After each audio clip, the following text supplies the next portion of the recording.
Hi friends, ನೋಡಿ ನಾನು ಅಕ್ಕಿ ತಂಬಿಟ್ಟು ಮಾಡ್ತಾಯಿದ್ದೀನಿ. ತುಂಬ ಈಸಿಯಾಗಿ ಟೇಸ್ಟಿಯಾಗಿ ಮಾಡ್ಬೋದು. ಬನ್ನಿ ಮಾಡೋಣ. ಮೊದಲಿಗೆ ನೋಡಿ ಒಂದು ಬಾಣಲೆ ಇಟ್ಕೊಂಡಿದ್ದೀನಿ. 1/4 kg ಕಡಲೆ ಬೀಜ ಇವಾಗ ಫ್ರೈ ಮಾಡ್ಕೋಬೇಕಿದ್ದು. ಚೆನ್ನಾಗಿ ಬೇಯಬೇಕು. ಸಿಮ್ಮಲ್ಲೇ ಚೆನ್ನಾಗಿ ಫ್ರೈ ಮಾಡ್ಕೊಳ್ಳಿ. ಇದು ಸ್ವಲ್ಪ ಟೈಮ್ ಆದರೂ ನಿಮಗೆ ಚೆನ್ನಾಗಿ ಫ್ರೈ ಆದರೆ ಟೇಸ್ಟ್ ಚೆನ್ನಾಗಿ ಬರುತ್ತೆ. ಉಂಡೆ ನಾಗ ಪಂಚಮಿದು ನೋಡಿ ಚೆನ್ನಾಗಿ ಫ್ರೈ ಮಾಡ್ಕೊಳ್ಳಿ. ಚೆನ್ನಾಗಿ ಫ್ರೈ ಆಗಿದೆ. ಇಷ್ಟಾದರೆ ಸಾಕಾಗುತ್ತೆ. ನೋಡಿ ಒಂದು ತೊಗೊಂಡು ಈಗ ಮಾಡಿದ್ರೆ ಹಿಂಗೆ ಸಿಪ್ಪೆ ತೆಗಿಬೇಕು. ಚೆನ್ನಾಗಿ ಫ್ರೈ ಆಗಿದೆ. ನಾನು ಸ್ಲೋ ಇದರಲ್ಲೇ ಒಂದು 5 ನಿಮಿಷ ಚೆನ್ನಾಗಿ ಫ್ರೈ ಮಾಡ್ಕೊಂಡಿದ್ದೀನಿ.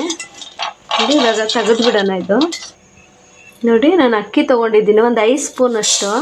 ನೀವು ಬೇಕಾದ್ರೆ ಅಕ್ಕಿ ಇಟ್ಕೋಬೋದು. ಅಕ್ಕಿ ಹಾಕಿದ್ರೆ ನಿಮಗೆ ಟೇಸ್ಟ್ ಚೆನ್ನಾಗಿ ಬರುತ್ತೆ ಅಂತ. ಇದನ್ನು ಅಷ್ಟೇ ಚೆನ್ನಾಗಿ ಫ್ರೈ ಮಾಡ್ಕೋಬೇಕಾಗುತ್ತೆ. ಫ್ರೈ ಮಾಡ್ಕೊಂಡು ಪೌಡರ್ ಮಾಡ್ಕೋಬೇಕಿದು ಸಣ್ಣಕ್ಕೆ. ನೋಡಿ ಎಲ್ಲನೂ ಸ್ಲೋಲ್ಲೇ ನೀವು ಫ್ರೈ ಮಾಡ್ಕೋಬೇಕು. ಇಲ್ಲ ನೀವು ಹೈಯಲ್ಲಿ ಇಟ್ಕೊಂಡ್ರೆ ಸೀದಿದ್ರೆ ಟೇಸ್ಟ್ ಚೆನ್ನಾಗಿ ಬರೋಲ್ಲ. ನೋಡಿ ಇಷ್ಟು ಫ್ರೈ ಆದರೆ ಸಾಕಾಗುತ್ತೆ. ಅಕ್ಕಿನೂ ನೋಡಿ ಎಲ್ಲ ಒಂದೇ ಕಲರ್ ಬಂದಿದೆ, ವೈಟ್ ಕಲರು. ಈ ಥರ ಫ್ರೈ ಆಗಬೇಕು. ಇವಾಗ ಇದು ತೆಗಿತೀನಿ ಒಂದು ಬೌಲಲ್ಲಿ. ನೋಡಿ 4 ಸ್ಪೂನು ಬಿಳಿ ಎಳ್ಳು ತೊಗೊಂಡಿದ್ದೀನಿ. ಬಿಳಿದು ಎಳ್ಳು ಅಷ್ಟೇ ಬೇಗ ಫ್ರೈ ಆಗುತ್ತಿದ್ದು.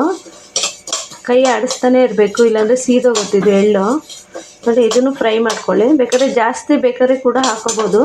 ನಾನು ದೊಡ್ಡ ಸ್ಪೂನಲ್ಲಿ 4 ಸ್ಪೂನ್ ಹಾಕ್ಕೊಂಡಿದ್ದೀನಿ ಬಿಳಿ ಎಳ್ಳು. ನೋಡಿ ಚೆನ್ನಾಗೇ ಇದನ್ನು ಫ್ರೈ ಮಾಡ್ಕೊಂಡಿದ್ದೀನಿ ಬಿಳಿ ಎಳ್ಳು. ಇದನ್ನು ಒಂದು ಬೌಲಿಗೆ ತೆಗಿತೀನಿ. ನೋಡಿ ಬೆಲ್ಲ ತೊಗೊಂಡಿದ್ದೀನಿ. ಬೆಲ್ಲನೂ ಹಾಕ್ಕೊಂಡು 1/4 kgಗೆ 1/4 kgನೇ ಹಾಕ್ಕೋಬೇಕು. ಆವಾಗಲೇ ನಿಮಗೆ ಸ್ವೀಟ್ ಚೆನ್ನಾಗಿ ಬರೋದು. ನೋಡಿ ಬೆಲ್ಲ ಹಾಕಿದ್ಮೇಲೆ ಸ್ವಲ್ಪ ನೀರು ಹಾಕ್ಕೋಬೇಕು. ಇದು ಕರಗಬೇಕಷ್ಟೇ, ನಿಮಗೆ ಪಾಕ ಬೇಡ. ಇದು ಕರಗಿದ್ರೆ ಸಾಕಾಗುತ್ತೆ. ನೋಡಿ ಇವಾಗ ಕಡಲೆ ಬೀಜ ಚೆನ್ನಾಗಿ ಹುರಿದು ಅದ್ರದ್ದು ಮೇಲ್ಗಡೆದಿರೋದೆಲ್ಲ ಸಿಪ್ಪೆ ತೆಗೆದು ಇಟ್ಕೊಂಡಿದ್ದೀನಿ. ಬೆಲ್ಲ ಬಿಸಿ ಮಾಡಿ ಇಟ್ಕೊಂಡಿದ್ದೀನಿ. ಪಾಕ ಮಾಡ್ಕೋಬಾರ್ದು, ಬರೀ ಕರಗಿಸಿಟ್ಟಿದ್ದೀನಿ. ಕಡಲೆ ಮತ್ತು 2 ಏಲಕ್ಕಿ ಇಟ್ಕೊಂಡಿದ್ದೀನಿ. ಒಣ ಕೊಬ್ಬರಿ ತುರಿದಿಟ್ಕೊಂಡಿದ್ದೀನಿ. ಎಳ್ಳು ಫ್ರೈ ಮಾಡಿ ಇಟ್ಕೊಂಡಿದ್ದೀನಿ. ಅಕ್ಕಿ ಫ್ರೈ ಮಾಡಿದ್ನೆಲ್ಲ ಪೌಡರ್ ಮಾಡಿದ್ದೀನಿ. ಇದನ್ನು ಪೌಡರ್ ಮಾಡ್ಕೋಬೇಕು. ಕಡಲೆ ಮತ್ತು 2 ಏಲಕ್ಕಿ. ಇದನ್ನು ಅಷ್ಟೇ 1ರಲ್ಲಿ 2 ಹಂಗೆ ಮಾಡ್ಕೋಬೇಕು ಮಿಕ್ಸಿಲಿ.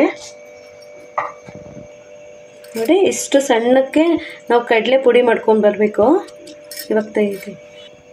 ನೋಡಿ ಕಡಲೆ ಬೀಜನೂ ಅಷ್ಟೇ 1ರಲ್ಲಿ 2 ಆದರೆ ಸಾಕು. ತುಂಬ ಪೌಡ್ರ್ ಮಾಡ್ಕೋಬೇಡಿ. ಕಡಲೆ ಬೀಜ ಟೇಸ್ಟ್ ಚೆನ್ನಾಗಿ ಬರೋಲ್ಲ ಅಂತ. ನೋಡಿ ಎಲ್ಲ ಕಡಲೆ ಬೀಜನೂ ಹೀಗೆ ಪೌಡರ್ ಮಾಡ್ಕೋತೀನಿ.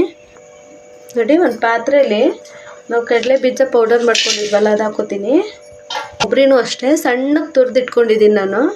ಒಣ ಕೊಬ್ಬರಿ ಹಾಕೋತೀನಿ. ನೋಡಿ ಅಕ್ಕಿ ಚೆನ್ನಾಗಿ ಫ್ರೈ ಮಾಡಿ ನೋಡಿ ಇಷ್ಟು ರುಣ್ಣಗೆ ಹಾಕ್ಬೇಕಿದು. ತೆರಿಯಾಗಿರಬಾರ್ದು. ಅಕ್ಕಿನ ಪೌಡರ್ ಮಾಡ್ಕೋಬೇಕು.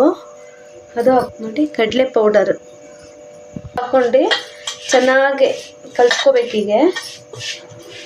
ಎಲ್ಲನೂ ಚೆನ್ನಾಗಿ ಬೆರಿಬೇಕು. ಹಾಗಾಗಿ ಎಲ್ಲ ಕಲಿಸ್ಕೊಳ್ಳಿ. ಹೀಗೆ ನೋಡಿ ಎಲ್ಲ ಕಲಿಸ್ಕೊಂಡು ಮಧ್ಯದಲ್ಲಿ ಒಂದು ಸ್ವಲ್ಪ ಜಾಗ ಬಿಟ್ಟು ಬೆಲ್ಲದ ನೀರು ಹಾಕೋತೀನಿ. ನೋಡಿ ಎಷ್ಟು ಬೇಕೋ ಅಷ್ಟೇ ಹಾಕ್ಕೊಂಡು ಚೆನ್ನಾಗಿ ಕಲಿಸ್ಕೊಳ್ಳಿ. ನಿಮಗೆ ಹೊರ್ಗಡೆನೇ ಇದು ಫ್ರಿಜ್ ಇಲ್ದೇ 20 ದಿವಸ ಇಡ್ಬೋದು. ಚೆನ್ನಾಗಿ ಫ್ರೈ ಮಾಡಿಕೊಂಡ್ರೆ ನೀವು. ನೋಡಿ ಎಲ್ಲ ಚೆನ್ನಾಗಿ ಕಲಿಸ್ಕೊಳ್ಳಿ.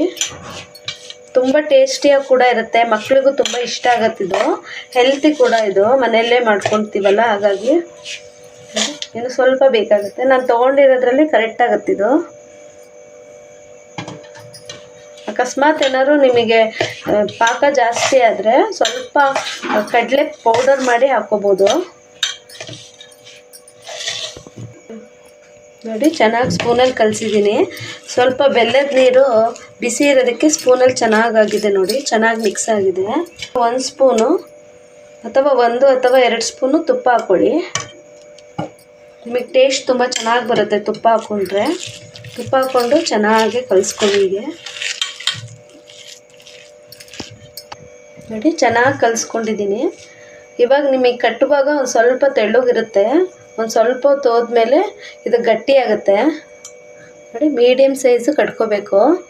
ತುಂಬ ಟೇಸ್ಟಿಯಾಗೂ ಇರುತ್ತೆ. ನೋಡಿ ಈ ಥರ ಮಾಡಿ ಒಂದು 10 ನಿಮಿಷ ನೀವು ಆಚೆನೇ ಇಟ್ಟು ಆಮೇಲೆ ಡಬ್ಬದಲ್ಲಿ ಇಟ್ಕೊಂಡ್ರೆ ನಿಮಗೆ ಸ್ವಲ್ಪ ಗಟ್ಟಿಯಾಗತ್ತಿದ್ದು. ನೋಡಿ ಹಾಗೆ ಎಲ್ಲ ನೀಟಾಗಿ ಸಣ್ಣ ಕಟ್ಕೊಳ್ಳಿ. ನಿಮಗೆ ಯಾವ ಸೈಜ್ ಬೇಕಾದ್ರೂ ಆ ಥರ ಮಾಡ್ಕೋಬೋದು. ಹಿಂಗೆ ಮಾಡಿ ಪ್ಲೇಟಲ್ಲಿ ಇಟ್ಕೊಳ್ಳಿ. ನೋಡಿ ರೆಡಿಯಾಗಿದೆ. ತುಂಬ ಟೇಸ್ಟಿಯಾಗಿದೆ. ತುಂಬ ಈಸಿಯಾಗಿ ಮಾಡೋದು ತೋರಿಸಿದ್ದೀನಿ. ಪ್ಲೀಸ್ ನಮ್ಮ ಚಾನಲ್ಗೆ ಸಬ್ಸ್ಕ್ರೈಬ್ ಮಾಡ್ಕೊಳ್ಳಿ, ಒಂದು ಲೈಕ್ ಕೊಡಿ, ನಮಗೆ ಸಪೋರ್ಟ್ ಮಾಡಿ. Thank you.